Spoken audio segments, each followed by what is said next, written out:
hello. Happy Wednesday. Happy tea break with Lindsey.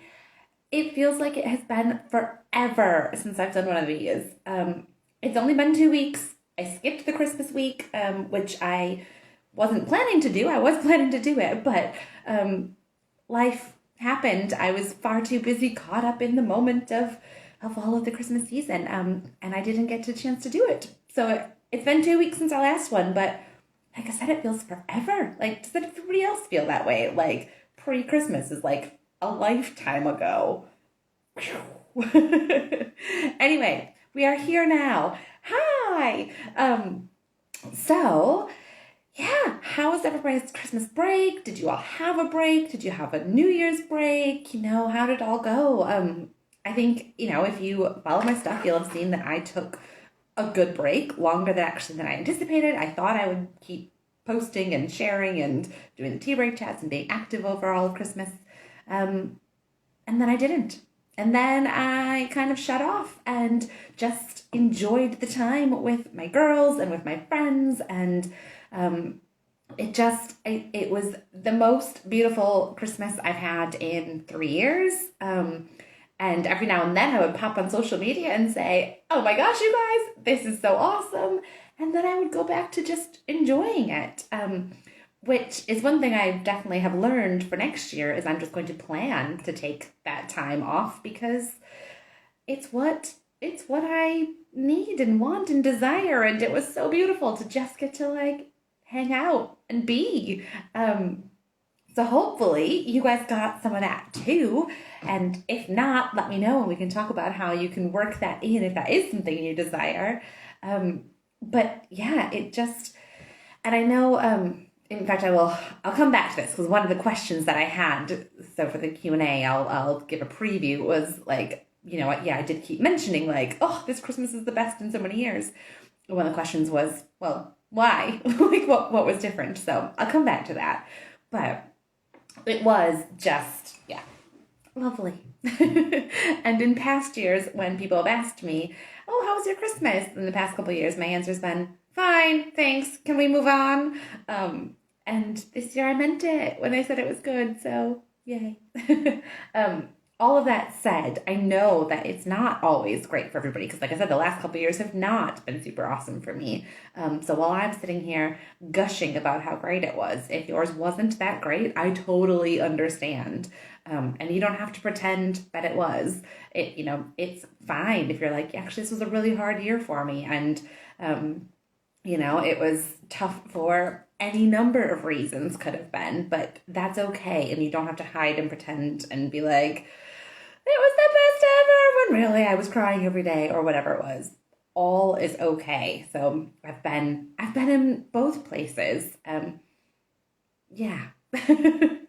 Anyway, I am going to go into, so if you guys saw my post last night, I said, play this game with me. And I put up 3 questions that I used as a conversation starter with somebody this week. And I thought it would just be kind of this fun little game to play for New Year's Eve. And then it turned into this really great conversation starter and led to some really great conversations. So I want to share it with you guys. And I know some of you did it because some of you messaged me your answers, which I absolutely loved. And even if you didn't message me your answers, and even if you wrote it down but kept it to yourself, or didn't even write it down but have just been kind of playing it over in your head, that is all wonderful. And if you haven't, I'm going to tell you the questions now, and you can still have a chance to think about it.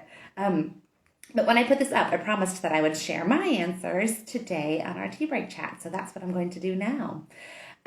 So this little New Year's game of mine was about, it was about really just kind of a quick and easy way to reflect on the past year that's been and to look forward on the year that's coming.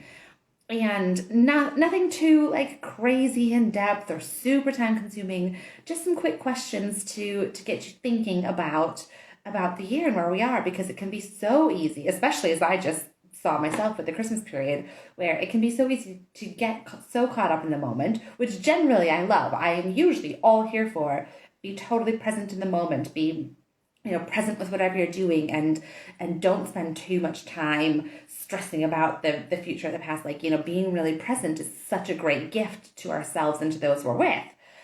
But that said, it can also be super helpful to take yourself out of that sometimes and take a moment to pause and to reflect and to dream of the future. So these questions are just a really quick way to do that. So without further ado, the first question that I'd asked was 3 favorite moments from 2022. And you've got a whole year to choose from. So 3 favorite moments in that time. And mine, and when I say moments, and in fact all of these can be very widely interpreted, okay? Interpreted? It's not a word, I don't think. Interpreted is. So when I say 3 favorite moments, these aren't moments, these are things. But one of my favorite things from 2022 was going home. And it was one of my favorite things from 2021 and will be in 2023. Going home for me when we took 2 weeks in October is just the best. I think a lot of you, but maybe not all of you, know that my family all live in Wisconsin. I have, friends who are family here in England with me, and I'm still working on my familial relationship with my ex-in-laws. I had all of my in-law family here, and then divorce does weird things to family relationships too. But my family is back in Wisconsin, so when we go back for 2 years, and no, we don't go back for 2 years, when we go back for 2 weeks and spend that time, we stay at my sister's, we get to spend that intense time with her husband, with my niece and nephew.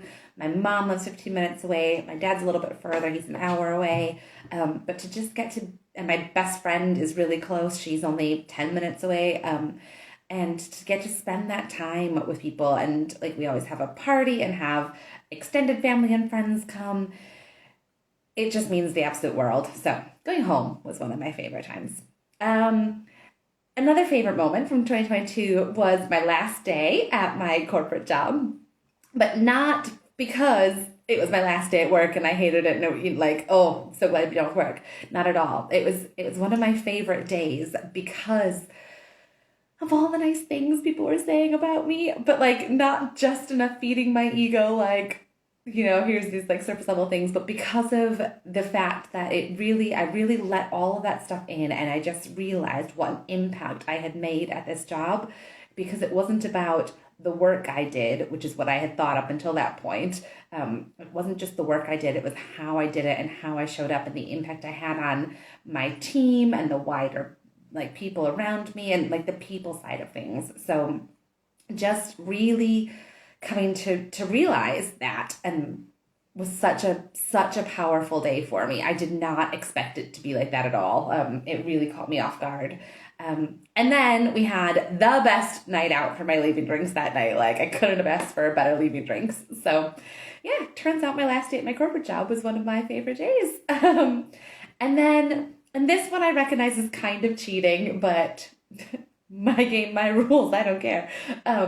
But every single time that little arms wrapped themselves around my neck or my waist or my leg, okay, maybe not my leg, arms wrapping around my leg actually annoys me a little bit. Every single time my kids wrap their arms around my neck or my waist or, just give me a big squeeze, I love it.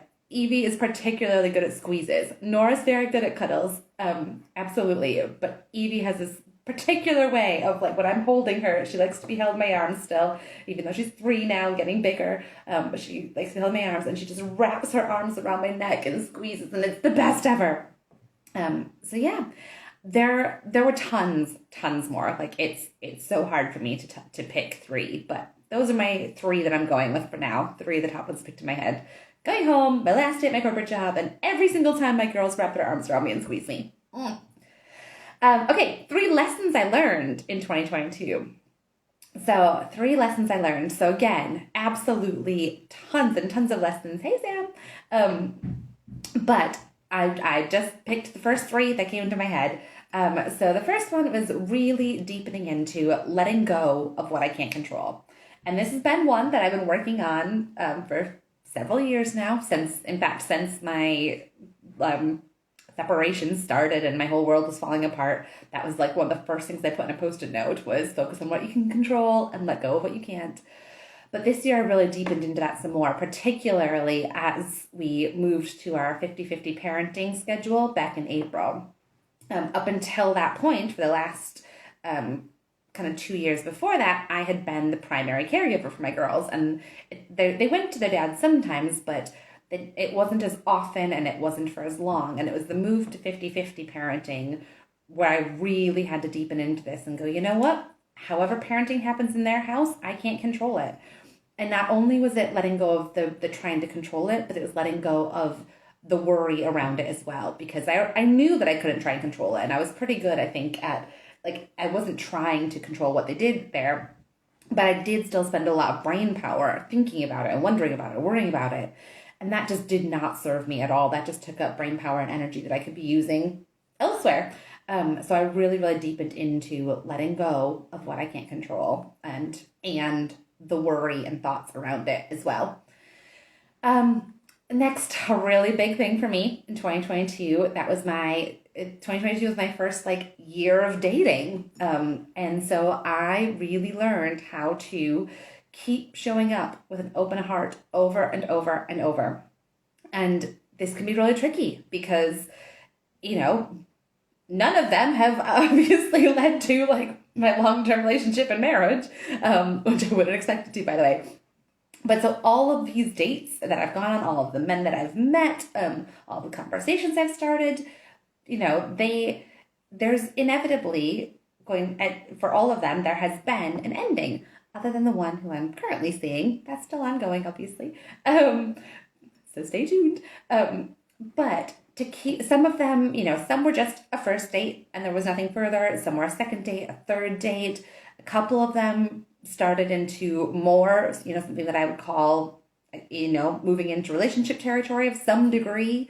So there were varying degrees, but it's been a whole year of dating, starting and stopping throughout.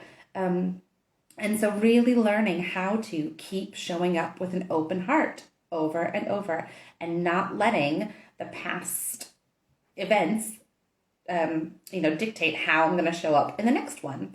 By the way, spoiler alert, that is totally something that gets covered in the dating program. That's going to get its own module. So if you're looking for that, that is coming up because that's just an absolutely huge one. And it's one that I've spent, a lot of time learning this year. And then the third lesson that I've learned that I put down is how to have uncomfortable conversations with integrity. And I, for most of my life, have been a huge avoider of conflict. Absolutely avoided conflict, you know, wherever I could, would avoid tricky conversations.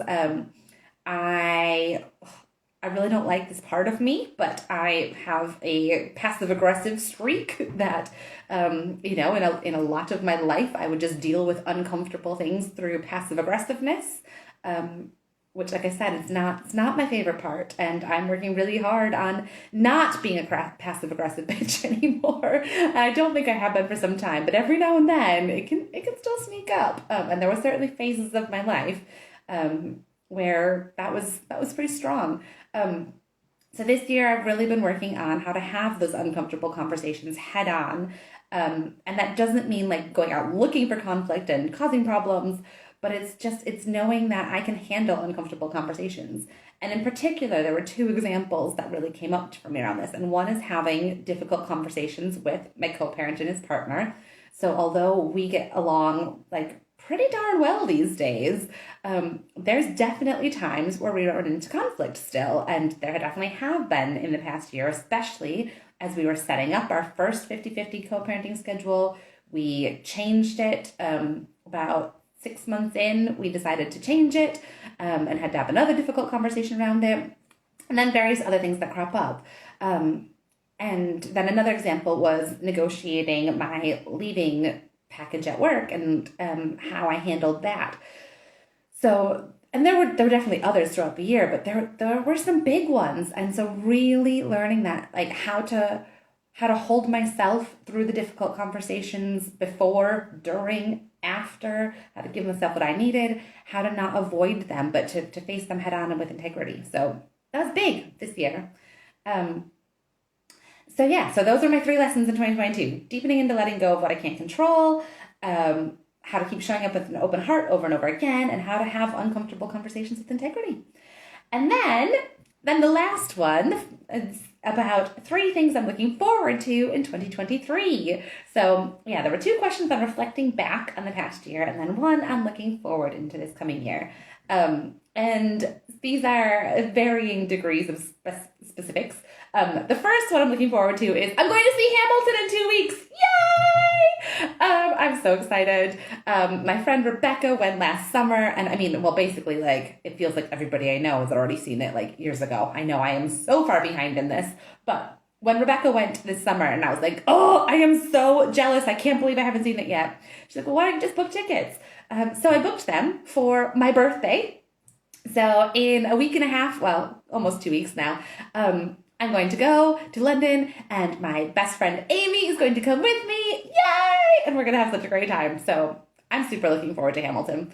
The second one is a bigger thing than just a one-night thing. I'm really looking forward to expanding my divorcee program and seeing, like, I've got still, like, way more lessons I want to do. I want to start a divorced mums club this year. I'm not actually sure if I've mentioned that before, but Divorced Mums Club is going to be coming this year.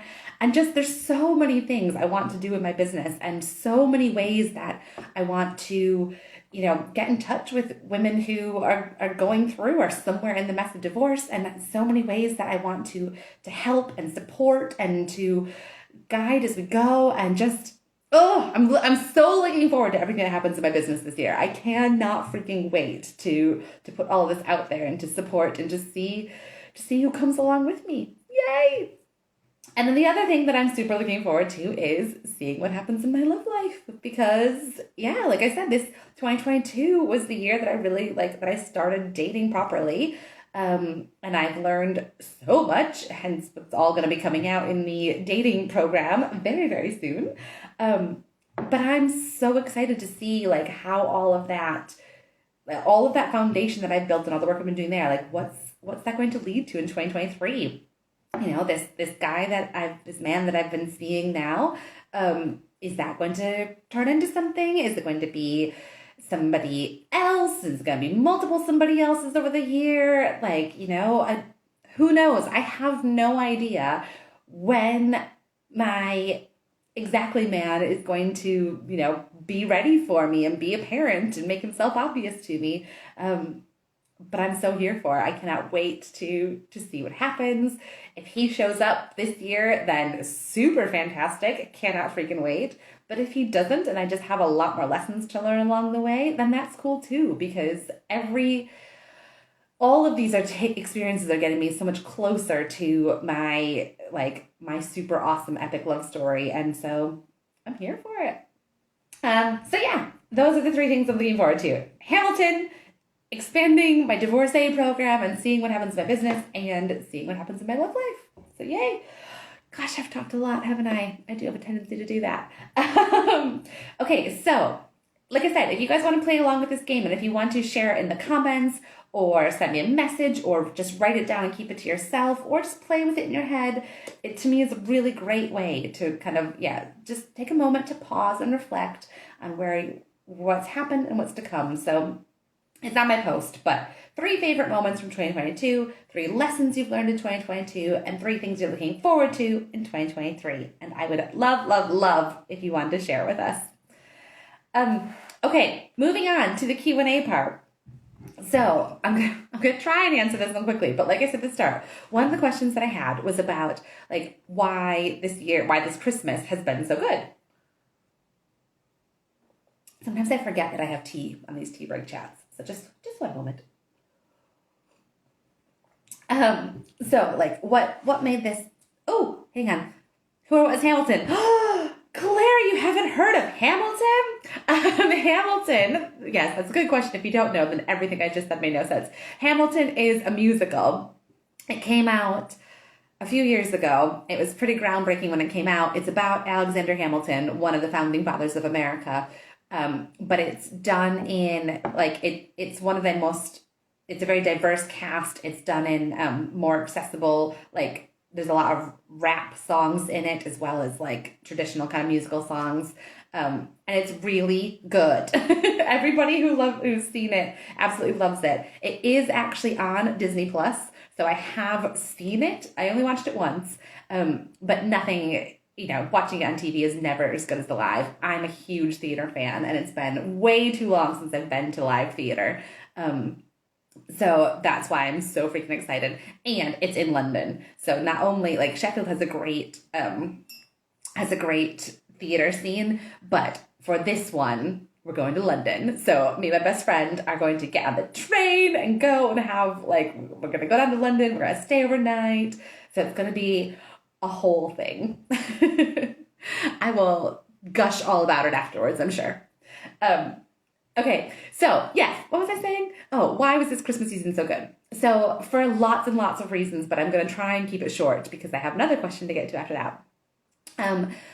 But really, nothing that we did was very different from the past years. In fact, I had less time with my kids, which is why I was really kind of nervous going into it, because up until the years before this, I've had the girls the whole time. And this was our first year with the 50-50 parenting schedule, and I wasn't going to have the girls. I didn't have the girls Christmas Eve or Christmas morning. And then I've just finished, today is the last day of a 6-day stretch without them. They come home tonight, yay. And so I was nervous about it, but it ended up being super great. Like I said, not because we did anything differently as such, but just the feelings behind it and the intention. And instead of feeling like in the past years, I felt more of what I was missing out on. And then this year, it was much more of a focus on what I had. And none of those are wrong. I had to go through the past few years, and it wasn't wrong that I was feeling the sadness and what I was missing.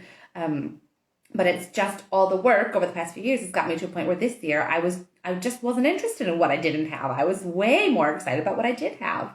And what I did have was really great time with some really great friends. We only did stuff like went to the animal farm and did the normal kid stuff that we do, but I just got to really soak up the time with these friends who mean so much to me and have been in my life for so long now.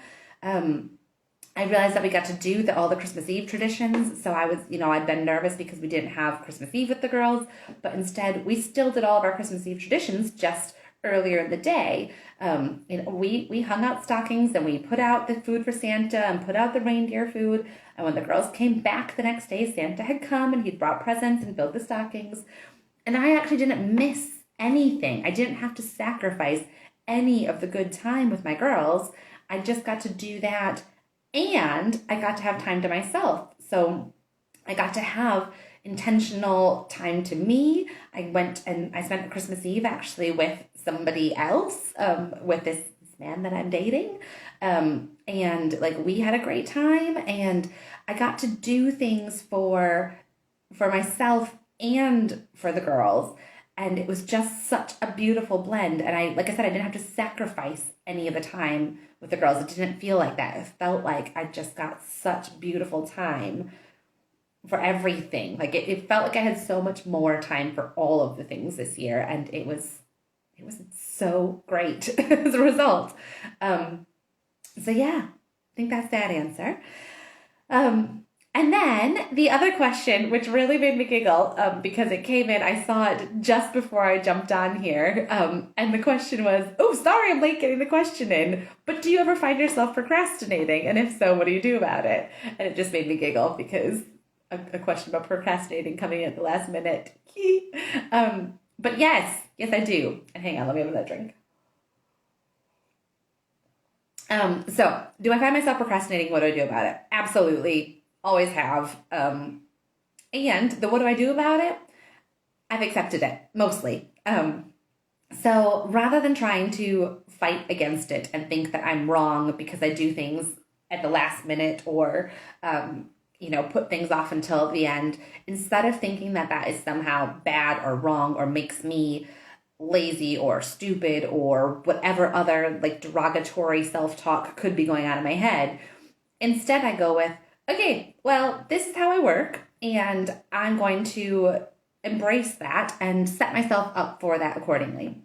So what I mean by that is if there is stuff I can do ahead of time, like if I'm thinking about, sometimes it's a project where, it's a big long thing and there's some stuff I can do, but I know most of it's going to get done at the end. I will try and do little bits. Sometimes it's just, it's not a big project. It's just stuff that needs to get done and gets done at the last minute.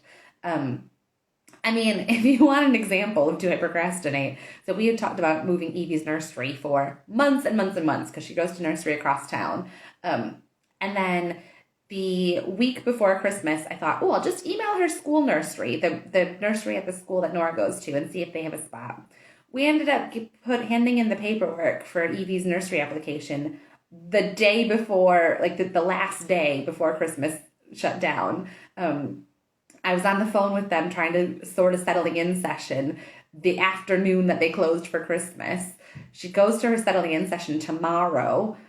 We only told her current nursery that today is her last day today. So yes, lots of procrastinating happens here too. But it's okay because we've done all the things that we needed to do. We've told everybody. Yes, it's a little bit last minute and it's a little bit, I kind of wish that maybe I'd put an extra day of thought into it. But I didn't need to have this all sorted out ages ago. It happens when it happens and at the right time. And I've really, rather than beating myself up about it, I've just come to accept that it all happens at the right time that it needs to happen at. I used to get so annoyed by people who did things last minute and it worked out for them. And I felt like somehow it shouldn't work out because you waited until last minute and it you shouldn't get rewarded for that. And now I've been like, well, that's ridiculous. And if you do things at last minute and it works out, then great. And actually sometimes it works out a lot better. So I've just learned to roll with it, I guess. Some of that is life stuff. But yeah, when it comes to work stuff, the same of just accepting this is how I work. And actually, sorry, I feel like I'm jumping around to this answer quite a lot. But when I was saying, if it's a big project and there's some stuff you can do ahead of time, then great. But for example, a friend of mine is doing his PhD and he needs to write 80,000 words for his thesis or something insane like that. He's got about, I think it's 18 months that he has to write it. And we were talking about it over Christmas break, and his wife was saying, we'll split it up so that you do, she'd worked out that if it was 80,000 words over the next 18 months, that needed to be so many words per week to that timetable. And that sounds great, but we all know that's not how he works. There is no way he's going to do so many words per week over the timetable. Instead, if he can plan his time to do the research, set out the outline, maybe start to write a little bit to get the juices flowing, but really what we know the way he works that he's going to leave it to the last minute. So make sure he's got the time at the end so that he can totally lose himself in it, because that's how it's going to happen. It's all going to come out in one big flow at once. It's not going to come out as well if he tries to stagger it evenly throughout. It's all, once he gets into the flow of it, it's all going to come out at the end. So just build yourself in that time at the end where you've got childcare covered, that, there's meals in the freezer, so you're ready to just pull something out quick. Just work around the fact that that's how you work, and life will be so much easier rather than trying to fight against it. So I think that's the biggest tip on procrastination. Accept it, manage life around it where you can, and don't beat yourself up. So I think that's everything. Let me just have a quick think. I don't think I have anything else to add. So I am going to get to work because I have big exciting stuff coming for the dating program that will be coming in January this month. Yay! And obviously the doubting and divorcing stages are already available on the website. And I know, I've said in my post, I know the holidays can be tricky times. This is when my marriage fell apart, was around this time of year. It was the Christmas, New Year's, January time when my husband told me he cheated. We decided he moved out. He moved out.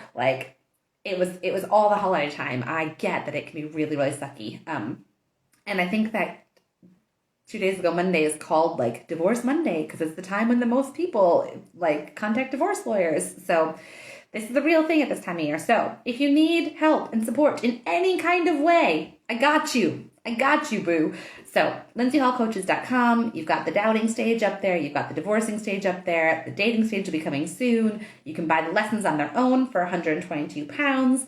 You can buy a support package with me. So you can get either one call a month with me in the silver package. If you want 3 calls a month with me and boxer support, it's the gold package. Prices range from, I think, $244 a month to $667 a month, I believe.